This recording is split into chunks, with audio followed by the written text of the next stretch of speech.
Bonjour, l'acte analytique. L'acte analytique, on va déjà dire que simplement, c'est pas l'interprétation.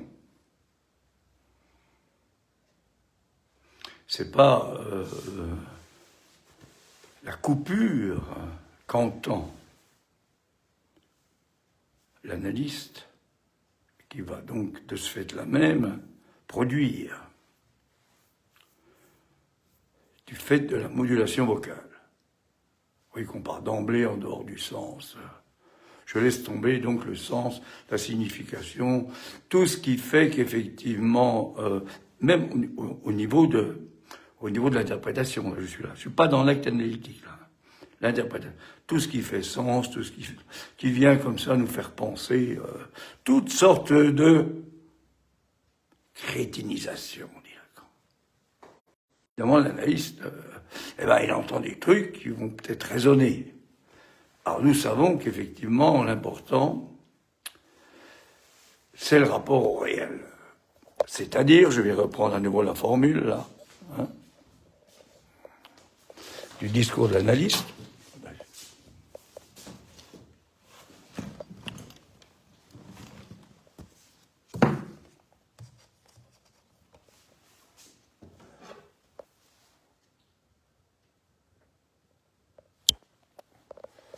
Alors, discours de l'analyste. À savoir que l'analyste est en position d'objet petit a, position d'agent. On pourrait dire qu'il est bien assis sur le S2 d'apostrophe EUX, DEUX, homophénie, un savoir qui est celui qui parle, et qui parle comme sujet divisé, barré, dit-on. Et parlant, au fur et à mesure de la métonymie, au fur et à mesure du fait que la voix, notamment, comme objet, la voix est libre du fait qu'elle n'est pas substance, du fait que ce qui compte, c'est pas le son, mais le sonore, quelque chose des signifiants va être touché, ce qui va changer le rapport à l'être du sujet. Alors voilà, l'être. Bon.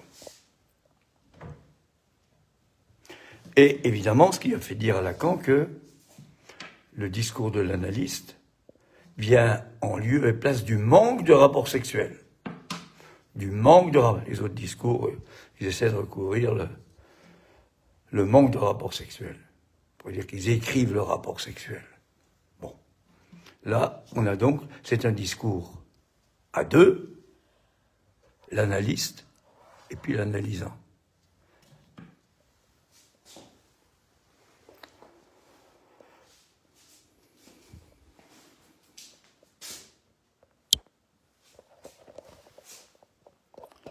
L'acte analytique, si on suit Lacan, évidemment, Freud, évidemment, il n'a pas tellement précisé ça, mais enfin, on peut trouver ça chez Freud. C'est ce que nous transmet Lacan, tout en sachant qu'il n'y a pas de transmission de la psychanalyse. Vous voyez un peu dans quoi on se trouve, c'est-à-dire que la psychanalyse n'est pas une science.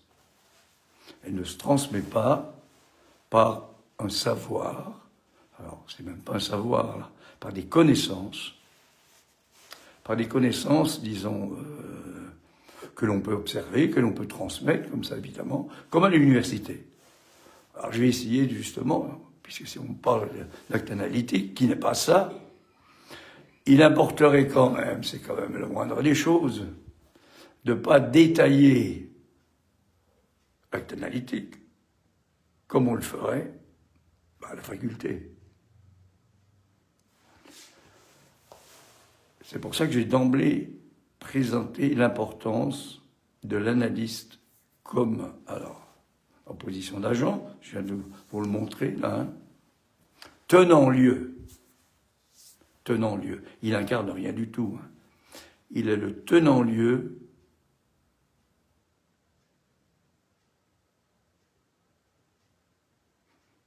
de ce semblant qui est l'objet cause du désir de l'analysant. Alors, ce que je dirais, ça suppose évidemment que ça a fonctionné pour lui dans son analyse. C'est pour ça que il est possible de dire que s'il n'y a pas de transmission, ce qui est bien ennuyeux, bah oui, parce qu'on s'ennuie, évidemment, dans l'histoire de la transmission, hein, on va dire comme ça, c'est pas marrant. Hein. Bon. Enfin, on est tous passés par là, hein, quand on a fait nos études. C'est bien ennuyeux, mais c'est justement parce que c'est bien ennuyeux que l'analyste, en position d'objet petit a, comme je le dis là dans le discours analytique,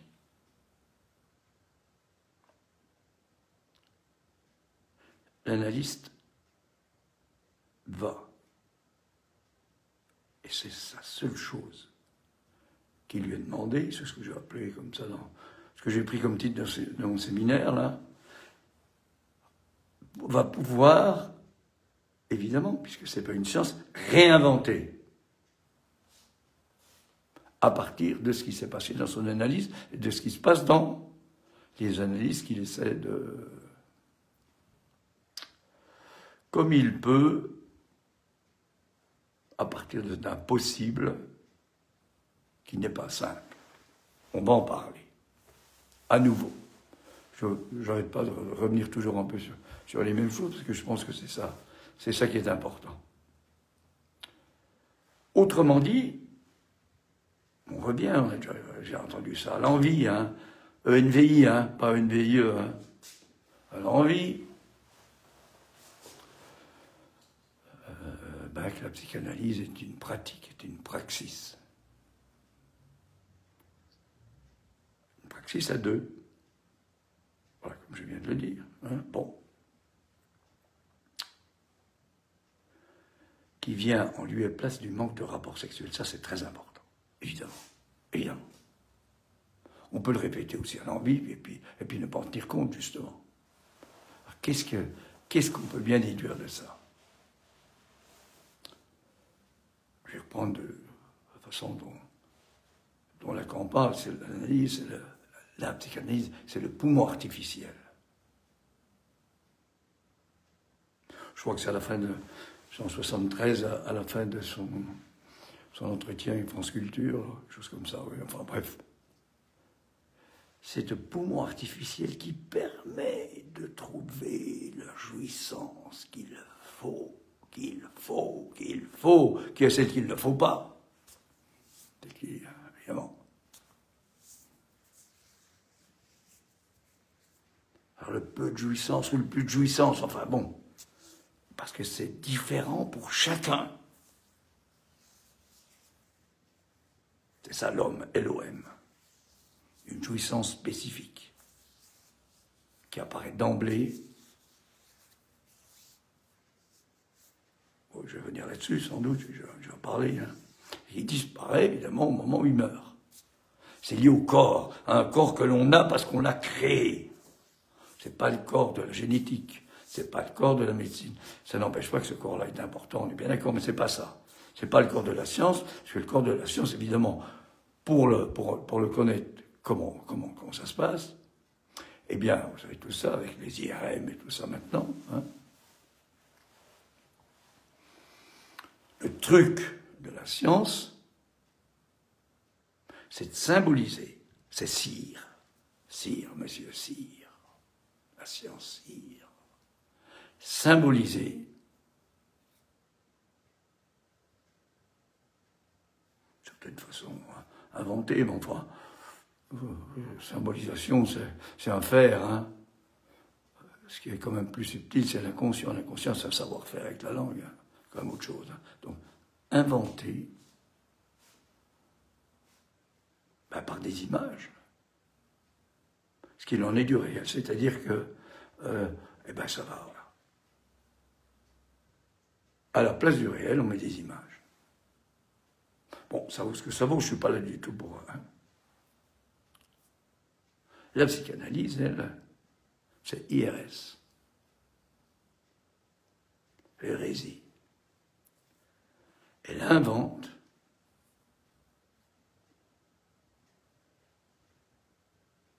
ce qui du réel peut symboliser. Oui, ça change tout.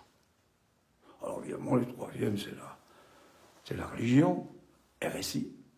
Elle la réalise par le style, par le... ce qu'il en est. Hein? RSI.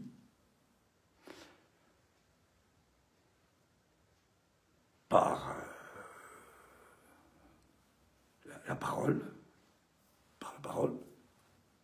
ce qu'il en est effectivement de ce qui est imaginable. Et c'est pour ça qu'il y a la foi qui est là-dedans. Hein. On adhère par la foi. Pas la croyance, c'est la foi. La foi. La foire. Bon, alors, à nouveau, je reviens. Je disais la dernière fois, j'ai fait ça, j'ai mis le titre, comme ça, que ce que l'analyse a, on va dire évidemment pour les analystes, hein, a inventé en quelque sorte, à démontrer, ou à montrer plutôt, démontrer, non, ouais, je vais un peu fort là, à montrer, c'est que le savoir, qu'est-ce que c'est que le savoir? Chacun a son lot de savoir, c'est-à-dire quelques connexions, quelques signifiants qui sont connectés. C'est ça le S1 dont on parlait tout à l'heure. Et il s'agit, ces signifiants, de les... comme on peut, hein, parce que le signifiant, justement. Le problème du signifiant, c'est que ce n'est pas un signe. Hein. On ne va pas dire ça, c'est un signifiant. Ben non.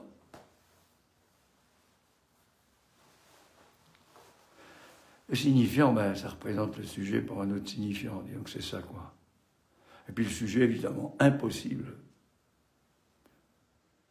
Récemment, là, un bouquin, La dignité du sujet, je ne sais pas, je n'ai pas lu, mais bon. Impossible. C'est pour ça qu'il est barré, là.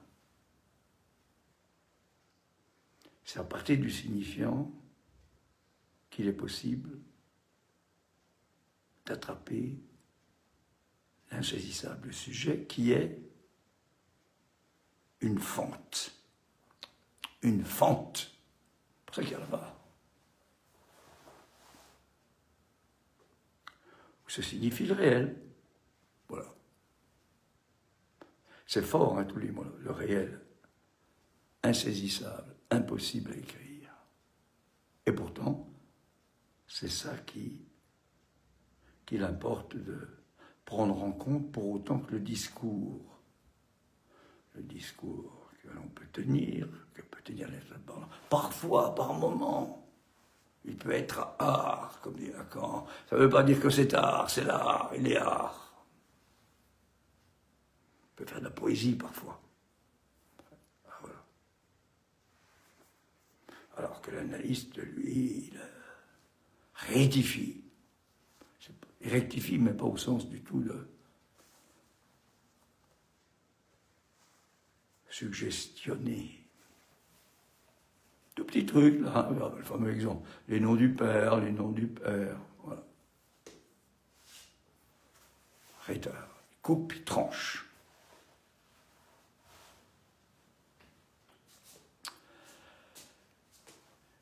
Alors, il faut que je revienne un petit peu là je ne sais pas, on va voir. Moi, je me laisse un peu entraîner par justement la métonymie, là. La métonymie qui m'habite, là, en vous parlant. C'est comme ça. Hein. C'est-à-dire la signifiance, finalement. Là. Ça s'enchaîne comme ça. Finalement, quand on a un petit peu descendu comme ça, de l'être, là, du souverain bien, et puis du souverain être, là, de l'être suprême, hein. Oh, qu'est-ce qu'on a fait avec la psychologie? On a attribué aux parents toutes sortes de choses. Hein. C'est le discours commun, d'ailleurs, il n'y a pas de raison. Hein. C'est le blabla. Alors qu'en fait, la cause, c'est extraordinaire, là, quand il en parle. Je crois notamment à partir du... séminaire, je crois que c'est l'angoisse, oui, séminaire sur l'angoisse. Il arrive à dire qu'évidemment, on peut toujours penser que c'est les autres, hein, nos parents, nos grands-parents, c'est pas faux. L'objet petit a dont j'ai parlé tout à l'heure.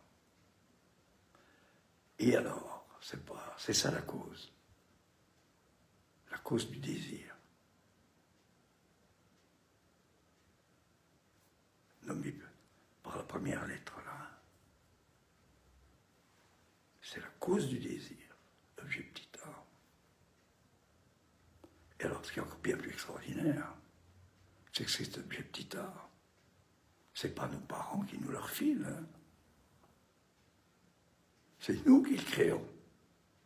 C'est-à-dire, vous voyez un peu, on en arrive là, par rapport au discours habituel, hein, où c'est toujours l'autre qui est responsable. Bon, ça ne veut pas dire qu'on ne peut pas rester au niveau des représentations aussi. On va rester, on peut en parler, mais en fait, tout d'un coup, quand on en parle, ça peut aussi dérailler. Hein.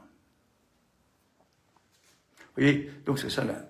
Alors, cet objet petit a, on va le retrouver justement dans cette histoire d'acte analytique.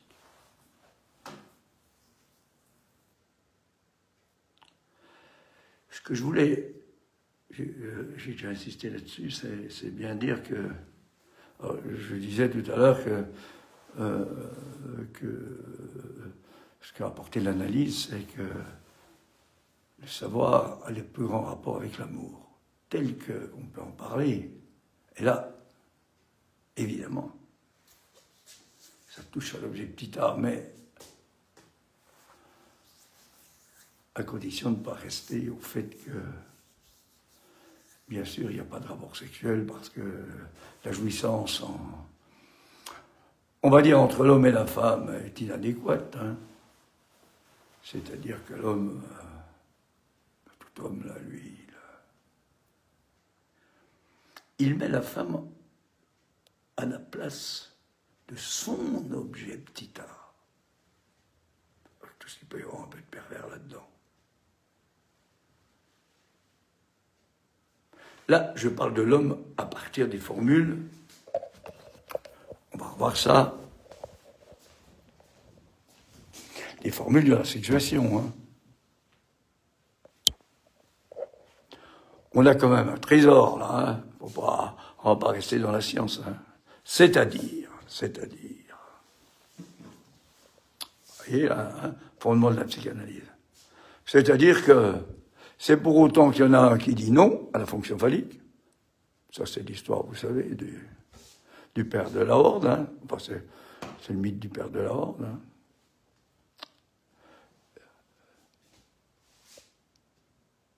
Il y en a un qui dit non. C'est quand même incroyable. Hein. Il dit pas oui du tout. Hein. Il y a donc point de départ, au commencement. L'origine, on ne sait pas ce que c'est. Hein. On dit il y a le langage, mais ça va pas bien loin. Hein.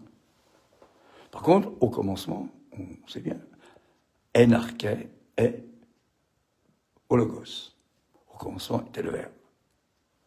Donc, au commencement, il y en a c'est le orang-outan, comme dit là, le monstre, qui dit non à la fonction phallique. Alors, c'est pour autant, effectivement, que le tout homme est dans la fonction phallique. Et puis qu'il va y avoir, évidemment, la dimension, et entre les deux, il y a donc la différenciation entre, on va dire, le masculin et le féminin, l'homme, la femme, et c'est alors à partir de là qu'il y en a, qui sont pas tous dans la fonction phallique. Il n'y en a pas qui soient pas tout dans la fonction phallique, et surtout ça, c'est la question du pas tout. Donc on a le tout et le pas tout. Évidemment, le pas tout, ça touche au réel. C'est là que se pose, c'est là que peut être définie la dimension du féminin. Bon, on y reviendra peut-être. Je continue. Alors, parce que il me semble évident que on ne va pas faire un cours sur l'acte analytique. Hein. Je pense que c'est assez souvent ce qui peut être fait, mais enfin, qu'est-ce qu'il en reste après? C'est absolument impossible d'en parler. Il va peut-être vous en rester un petit quelque chose à partir de ce que j'ai dit. Hein. D'ailleurs, je remercie ceux qui m'envoient des témoignages, qui disent que... ils ne comprennent pas tout ce que je raconte, mais quand même, ça les met dans une certaine position qui met en jeu le réel. C'est-à-dire qu'ils reviennent dessus, puis après, il y a autre chose. Comme quand on lit Lacan, quoi, ou quand on lit, quand on l'entend, hein, dans les séminaires, notamment, ou dans les interviews, quand on parle, voilà. Parce que, évidemment, on revient à nouveau là-dessus, hein.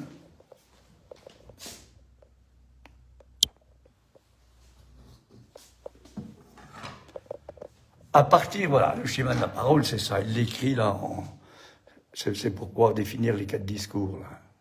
Ouais. Et le poète est semblable au prince des nuées, ses ailes de géant l'empêchent de marcher. Ben, c'est ça, acte analytique aussi. Hein. Baudelaire, l'albatros. Ses ailes de géant l'empêchent de marcher. Hein. Voilà. Bon, alors, c'est une façon de préciser, d'écrire, en sachant que quand on écrit, c'est un artifice, hein. On est d'accord, il y a le mot art là-dedans. Hein. L'art aussi, c'est bien un artifice, puisqu'on ne peut pas le toucher, le réel. Et pourtant, en écrivant, il y a des choses qui peuvent arriver à signifier, d'une manière ou d'une autre. Chacun à sa façon. Pour ça qu'il ne peut pas y avoir de cours. Néanmoins, bon, moi j'essaie de vous donner la mienne. Hein. Qu'est-ce que ça fait D'une part, je n'ai pas besoin d'avoir une institution qui suit, et qui va raconter à nouveau, et qui a besoin de dire comme moi, pour se sentir dans ses pantoufles. Donc, le point de départ, c'est ça. C'est là. C'est la position là dite de vérité. Le mi-dire de la vérité. Dire que la parole, puisque c'est le schéma de la parole, puisque tout repose sur la parole, l'analyse, le contrôle, la passe, tout repose sur la parole, bon. La vérité, ça veut dire que la vérité, c'est ce qui touche au réel. Donc il n'y a que le mi-dire. Hein, moi, la vérité, je parle. Bon. Le mi-dire de la vérité. Ça veut dire que, évidemment, la parole, elle est trompeuse. Et on revient à Épiménide le Crétois. Quand je dis je mens, est-ce que je mens ou est-ce que je dis vrai? Bon, on revient là-dessus. Alors, donc, de ce lieu de vérité, il va y avoir production, d'une part, d'une position qu'on appelle l'agent, d'autre part, une position qu'on appelle l'autre. L'agent, ça va être la position du semblant, signifiant. Pour s'approcher du réel qui est là, la parole, elle utilise des signifiants. Des signifiants, hein? Pas des signifiants, des signifiants. Présente le sujet pour un autre signifiant. Et puis il y a la dimension de l'autre qui est en jeu par le biais de la jouissance. Et tout ça, ça correspond à un savoir, je viens d'en parler, hein, tout à l'heure, la connexion de signifiants propre à chacun. Et puis tout ça, c'est ce qu'on appelle un travail. Bon, là, on a par rapport à cette dimension des signifiants, c'est-à-dire du semblant réel, cette dimension du désir. Et puis alors, voilà, il y a quelque chose qui s'appelle la production et la perte. C'est là qu'est l'objet petit a. La production et la perte, c'est-à-dire qu'il va y avoir une production de quelque chose qui est ce plus de jouir, et qui est en même temps une perte. Alors, vous voyez que... Je vais reprendre ça un peu autrement. on revient au début de la vie, puisque ça fonctionne comme ça depuis le début. La rencontre du réel de la jouissance du corps vivant est tellement importante, il suffit de voir le nouveau-né, ça palpite.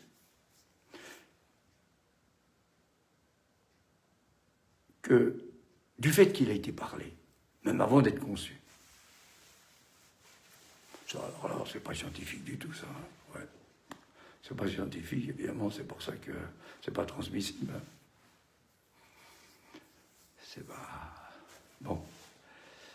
Eh bien, la rencontre du symbolique, par le biais de ses signifiants et de ce réel, va conduire au fait que cette jouissance de partout va être civilisée, dit Lacan. Et que cette rencontre va être... Évidemment, tout ça, c'est des suppositions, hein, on ne peut pas le voir. Hein. Ah. Hein, et c'est pas une croyance, hein. C'est pas la foi. Hein. Mais on en a des petits trucs comme ça dans l'analyse à certains moments. Et dans son analyse, il y a pu y avoir des machins comme ça, des trucs. C'est pour ça qu'on va en parler. Sinon... Bon. Et donc cette rencontre va prendre consistance par ce qu'on appelle l'imaginaire. Hein. Donc on a le réel, symbolique, imaginaire. Donc vous voyez que je parle de ça à partir du borroméen, c'est-à-dire à partir de la fin de l'enseignement de Lacan, là où il arrive. Et cette consistance imaginaire, c'est le corps. Alors on retourne à nouveau au schéma là, hein, pour revoir là. Donc, vous avez le réel, hein, le symbolique, qui rencontre le réel, et puis l'imaginaire, et ce qui nous les trois, c'est l'objet petit a. Et le corps, vous voyez qu'il est du côté de l'imaginaire. Bon. Je n'insiste pas là-dessus, c'est important, vous allez voir tout ça. Bon.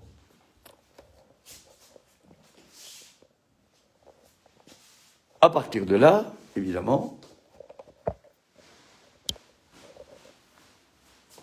eh ben, vous voyez que l'introduction du signifiant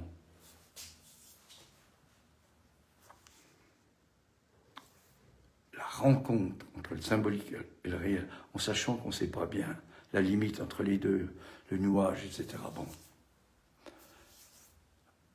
va conduire au fait qu'il y a quelque chose qui échappe au signifiant, parce que c'est ça la perte là-bas. L'objet petit a, ça échappe au signifiant. Et ça va donner, évidemment, un être de jouissance, qui est l'objet petit a, alors que le signifiant, c'est l'être de signifiance. Et ça, évidemment, c'est ce qu'on va appeler, je reviens à nouveau, bon, on bouge pas mal, mais enfin, c'est important de vous préciser tout ça. On va trouver ça, évidemment, là. C'est une lecture qui se fait, la lecture que je donne, là, évidemment, c'est pas présenté comme ça par Lacan d'emblée, mais c'est ce qui permet de... C'est ce qu'on va trouver, là, par ce qu'on appelle le fantasme. S-barré, point son petit a, c'est-à-dire le sujet, il est articulé à l'objet, l'être de signifiance et l'être de jouissance, par ce petit signe mathématique, là, plus grand et plus petit, qui est l'écriture de la structure. Parce que, et derrière tout ça, il y a bien sûr la dimension de l'inconscient structuré comme un langage. Et le travail qui va se passer là, que je voudrais essayer de dire là, c'est celui qui va conduire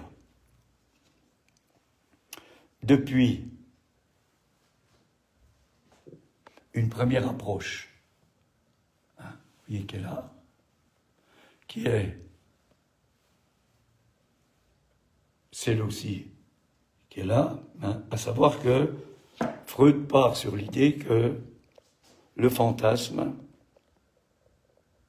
est la cause du symptôme. Le fantasme, là, est la cause du symptôme. Et bien sûr, l'analyse, à ce moment-là, elle vise à supprimer le symptôme. On n'est toujours pas dans l'acte analytique, là. Seulement, ce qui va se passer durant l'analyse, c'est que le travail au niveau de la structure, là, va progressivement, on pourrait dire écarter comme ça, créer une fente entre le sujet et l'objet. Ceci au fur et à mesure que des signifiants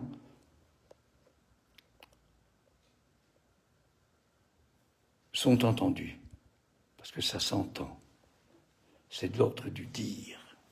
Et un dire, ça s'entend. Hein, c'est le dis-ce-que du discours de Rome. Un dire, ça s'entend. Ça ne pense pas. Et il faut du temps. Ça s'entend au sens du temps. C'est pas le dit. Qu'on dise reste oublié derrière ce qui se dit dans ce qui s'entend. Tout ça, c'est là-dedans.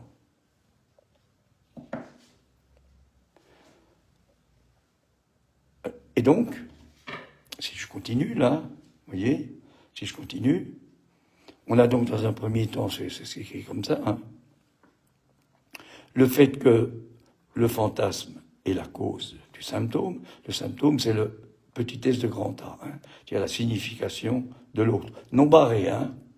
Bon, je ne vais pas reprendre ça parce que c'est... Et ce qui va se passer progressivement durant l'analyse, c'est le fait que le fantasme, articulé, vous voyez, articulé à la pulsion, c'est ça, la pulsion elle est là, et se barrer pour un son grand D, c'est en même temps la castration, c'est ce que j'ai dit tout à l'heure, c'est-à-dire c'est l'introduction du signifiant pour civiliser le réel. Eh bien, au fur et à mesure qu'on va avancer dans...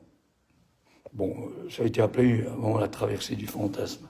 Enfin, c'est l'analyse de la structure qui est là, entre le S-barré et l'objet petit a. Au fur et à mesure qu'on va avancer, eh bien, la pulsion qui fonctionne comme le fantasme, là,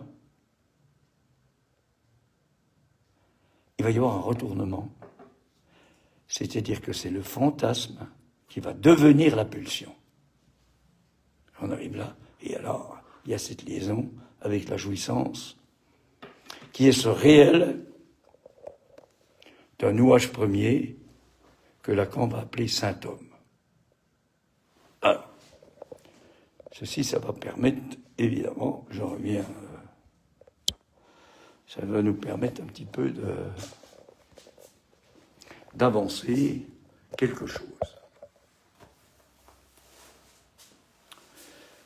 La psychanalyse n'est pas transmissible parce que ça ne se transmet pas comme ça avec des connaissances. Ce n'est pas les connaissances, la psychanalyse. C'est lié à un savoir. L'inconscient, c'est un savoir réel. Et les signifiants sont des signifiants qui sont dans le réel. Et alors, ce savoir, comme je l'ai écrit là, hein, comme il l'écrit dans... Je ne sais plus quelle séance du séminaire le temps de conclure, là. C'est un savoir, alors on retrouve l'objet petit a, là. C'est un savoir qui concerne la sexualité. À écrire, parce que tout est là. L'analyste, en interprétant,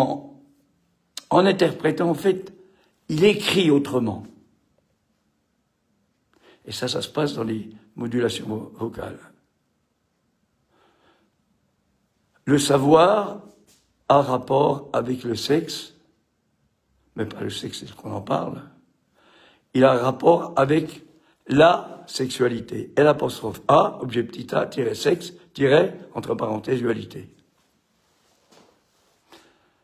Et, eh ben, on ne peut rien savoir sur le sexe. Voilà.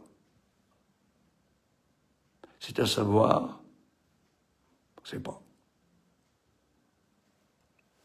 Pour en parler, notamment, toujours dans ce même temps de conclure, Lacan va dire que tout ça, c'est lié au fait, effectivement, qu'il n'y a pas de rapport sexuel. Bien sûr. Il n'y a pas de rapport. Sauf entre les générations voisines, donc les 3 générations notamment, sauf parfois dans le fantasme, et puis sauf, justement, dans l'amour. Ici, on en parlait la dernière fois. Au moment où, justement, le rapport sexuel est, on va dire, au rapport sexuel, justement, qui fait que ça ne marche pas, quoi. Hein, puisque du côté de l'homme ou du côté de la femme, il y a des jouissances qui ne peuvent pas aller ensemble. C'est différent. C'est ça la différence. Hein. Eh bien, et substitue au rapport sexuel le rapport du sujet, de l'inconscient, de l'un et de l'autre. C'est ça l'amour. C'est le rapport entre 2 sujets de l'inconscient. Alors, c'est pas du tout ce qu'on raconte. Hein. Bon. Donc, il y a ce rapport-là de la sexe. Et le fait que, comment en parler s'il n'y a pas de rapport sexuel, du sexe. Lacan propose, alors là je dois dire que ça me dépasse un peu, hein. Je pense qu'il propose. Oui, il propose. Il propose parce qu'il suppose, hein, évidemment. Il propose de dire que c'est... bien sûr, il n'y a pas de rapport sexuel, du fait que ça ne veut pas s'écrire, évidemment, un rapport ça s'écrit, mais que c'est un ensemble vide. Un ensemble vide. C'est pas tellement ce qu'on entend, hein. C'est un ensemble vide. C'est important, évidemment, c'est le mot vide, hein, un ensemble vide, entre l'homme et la femme. Alors, entre le tout homme, qui va pouvoir, par le biais de l'amour, peut-être que je viens d'en parler, alors parce que, évidemment, ça ne s'arrête pas comme ça, hein, qui va pouvoir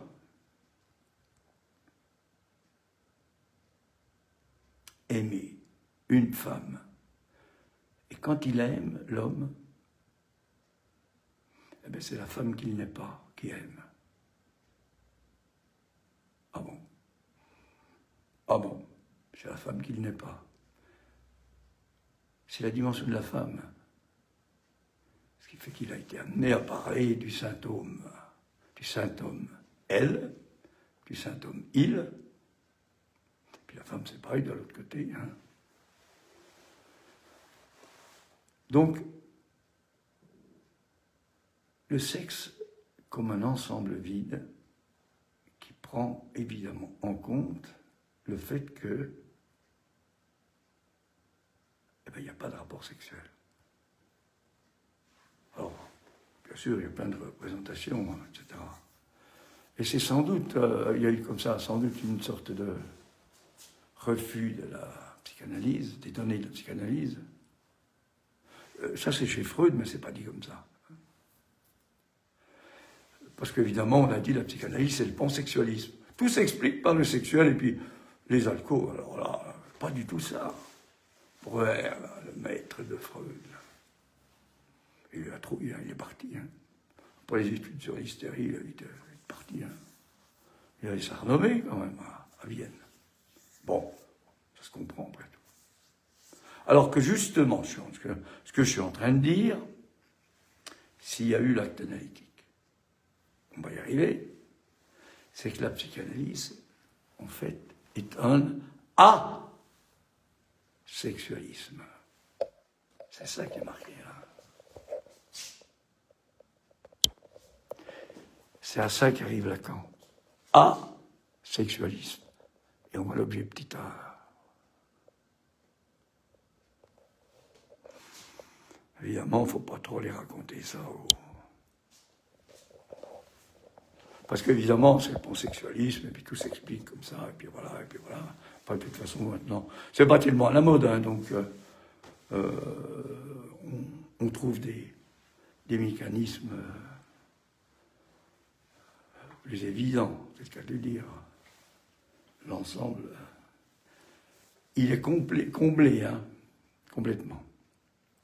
Alors, quand même, j'arrive un peu à dire quelque chose de l'acte analytique. Vous pouvez reprendre ce que j'ai dit sur le graphe tout à l'heure, là. C'est-à-dire que plus on avance comme ça, en parlant, par la parole, hein, tel que je l'ai dit là tout à l'heure, hein, le semblant de réalité signifiant, la jouissance, les deux vecteurs, la production de l'objet petit a. Bon, c'est ça. Quand on parle, c'est ça.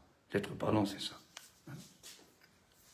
Et plus ça va avancer, plus la dimension de la jouissance qu'il faut, c'est-à-dire le peu de jouissance qu'il faut pour ta vie continue, et non pas la jouissance qu'il ne faut pas, c'est-à-dire la jouissance liée aux symptômes, pas aux symptômes, la jouissance ruineuse. Eh bien, au fur et à mesure, il y a quelque chose comme ça qui va conduire, si on prend le graphe tel que j'en ai parlé tout à l'heure, à la partie supérieure, hein, aux symptômes. C'est bien sûr, c'est une façon d'écrire les choses. Hein. Et ben, sur le nœud borroméen, au fait que le nœud borroméen, c'est 3 dimensions. Nous sommes des êtres trinitaires. Hein, bien sûr. Nous sommes des êtres trinitaires, au sens borroméen du terme, réel, symbolique et imaginaire. Et ces êtres trinitaires, ils ont ce nœud particulier qui est l'objet petit a, qui fait tenir ensemble les 3. Et quand ça ne tient pas tellement bien ensemble, eh ben on a de l'angoisse, on a toutes sortes de choses, hein, qui peuvent apparaître. Et à partir de là, à nouveau, parce que dans ce nœud borroméen, il faut quand même bien remarquer que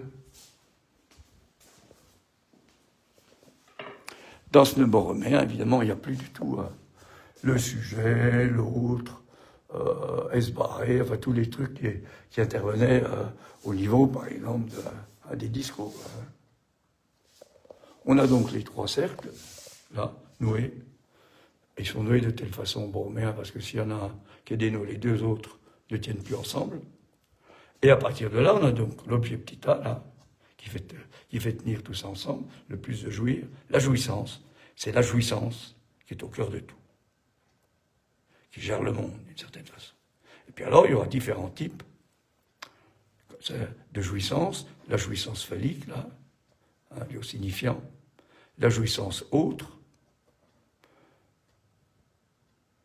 On peut mettre de ce côté-là, évidemment, la dimension du féminin. Le corps, qui est là, qui est du côté de l'imaginaire. Et vous voyez qu'il y a quelque chose auquel on ne pourra jamais. C'est l'inconscient. C'est une façon d'écrire l'Urverdrängen de Freud, le refoulement originaire. Et le symptôme, il est là. Hein, mais ce qui compte, c'est le symptôme. Il y a toujours les représentations, enfin bon. Chacun peut le lire à sa façon, c'est ça qui est important. Il n'y a pas un maître qui peut définir. Bien sûr, on n'arrête pas de le faire, mais chacun, l'important c'est de... Alors Lacan, il passait son temps à manipuler des bouts de ficelle, hein, c'est pas tellement ça. Je fais, moi je chante. Alors qu'est-ce que je fais quand je chante? Je ne sais pas. Mais par rapport à tout ça, c'est sûr qu'il y a quelque chose du corps, là, du corps, là, par l'objet petit a, qui intervient, notamment dans les aigus. C'est-à-dire qu'on n'est plus du tout dans la jouissance phallique, au signifiant. Il y a quelque chose là qui est très important. Il y a des moments comme ça, on ne sait plus bien où on est. Alors bon, j'en dirai un peu plus tard, parce que autrement, on peut décrire toutes sortes de trucs. Il y a plein qui font ça, hein, psychanalyste ou pas. La voix, c'est ça, peut-être, patata. Bon, mais on n'est pas dans. On est dans la transmission, là. Or, on ne peut pas dire qu'il n'y a pas de transmission, et puis faire de la transmission. Ah, je disais, alors je remerciais ceux qui mettaient certains avis où ils mettaient qu'il n'y a pas de transmission, mais ça veut dire aussi qu'ils ont entendu quelque chose dans ce que j'ai dit, où ils ne sont pas débiles, quoi. C'est-à-dire qu'ils ne sont pas là pour faire le plein de tout ce qu'on raconte, et puis de leur cracher.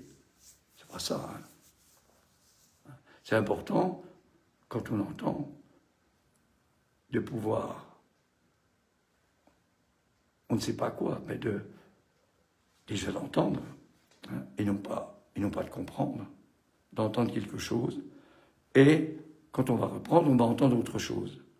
Et comme ça, il y a quelque chose de l'ordre de la métonymie, de la signifiance qui fonctionne.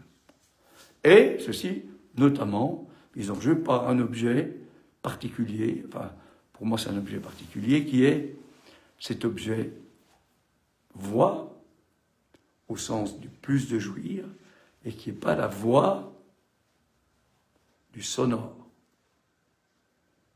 C'est comme le regard, l'objet anal et l'objet oral, c'est ce qu'on appelle des objets partiels, parce que justement, ils ne sont pas substantifiables, substantifiés. Alors, je reviens, voilà, avec tout ce que j'ai déjà dit là, qui est quand même déjà assez corsé, qu'est-ce que je peux dire de l'acte analytique? J'ai dit que ce n'est pas l'interprétation. Enfin, plus exactement, l'interprétation, c'est autre chose. Alors qu'on peut penser que l'acte analytique, c'est que l'analyse interprète. Non. L'acte analytique, c'est... Alors, je reviens à nouveau sur mon... Parce qu'on peut le voir plus facilement sur le graphe. C'est écrit là, dans le discours analytique. Vous voyez que là, le fantasme est articulé, le S est articulé au petit a.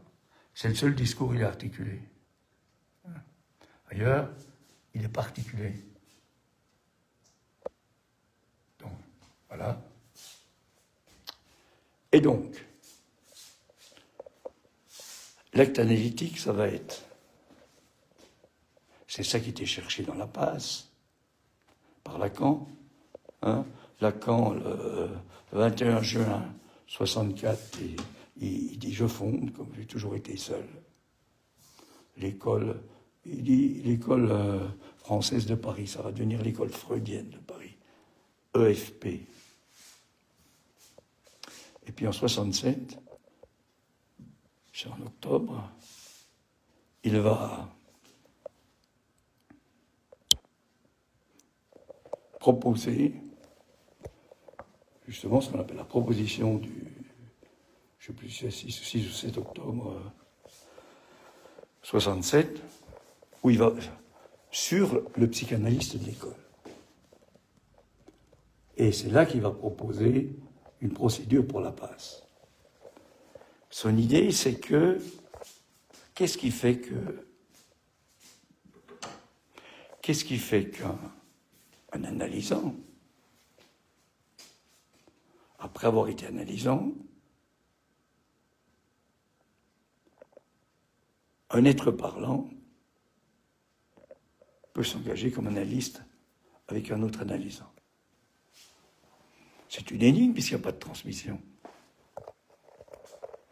Il va donc encourager ceux qui lui en parlaient de se lancer dans cette procédure qui consiste à aller parler à deux. Alors, celui qui parle, évidemment, celui qui s'engage, c'est le passant, il parle à deux passeurs qui vont parler à un jury. Bon, je laisse, c'est simplement pour montrer que ça passe par le fait qu'on entend. Et non qu'on comprend. Ils entendent des trucs, les passeurs, puis après ils vont parler à un jury. Alors ça semble un petit peu artificiel, quand même. D'ailleurs, très rapidement, là, comment dire, de toute façon, c'est un échec. Ça n'empêche pas qu'on peut le continuer, hein. C'est un échec. Je ne sais pas ce qu'il avait vraiment dans la tête, mais il pensait trouver une formule pour ça. Or, ce passage, c'est ça l'acte analytique. C'est le passage de l'analysant à l'analyste.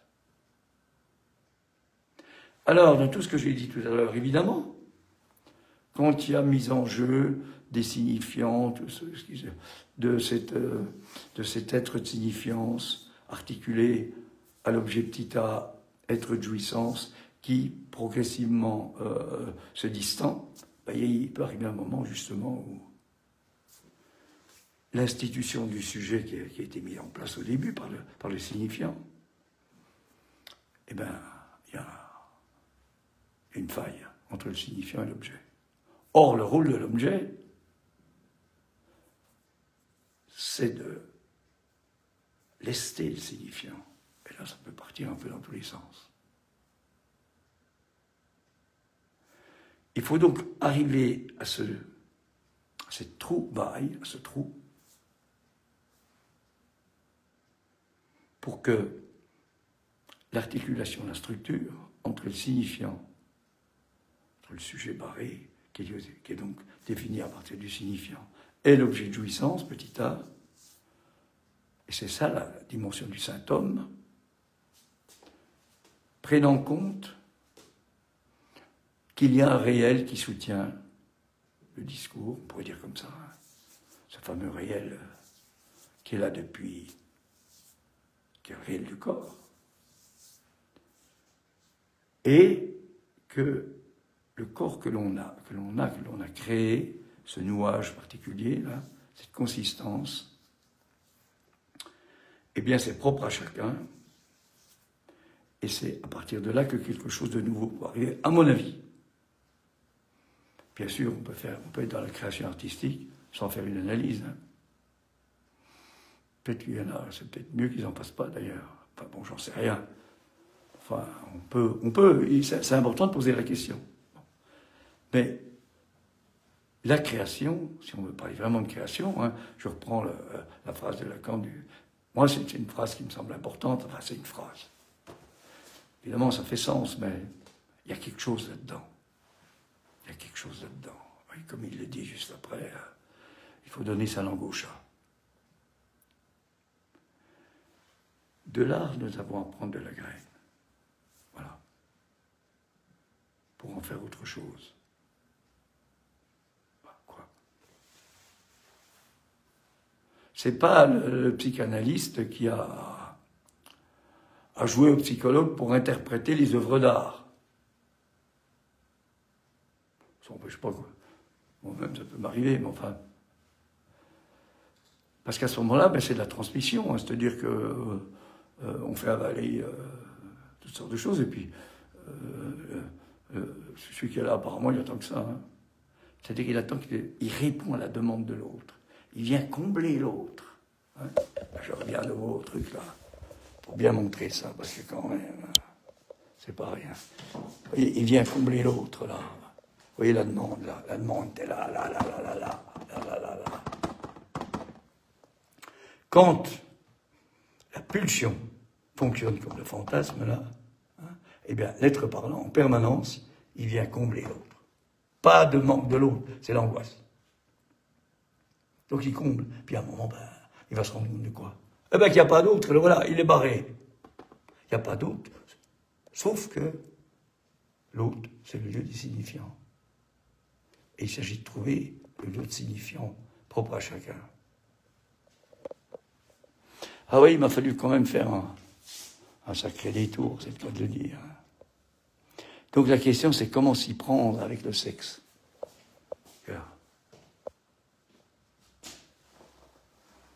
Hein?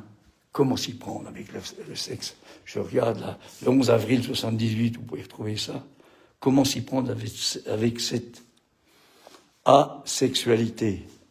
Et il rajoute, qui est un savoir comment en faire. C'est la fameuse trinité infernale, qui est tout être parlant. Comme en faire. Alors je vais m'arrêter là-dessus parce que je trouve que c'est pas mal. Alors le prochain séminaire, ce sera en juillet, début juillet.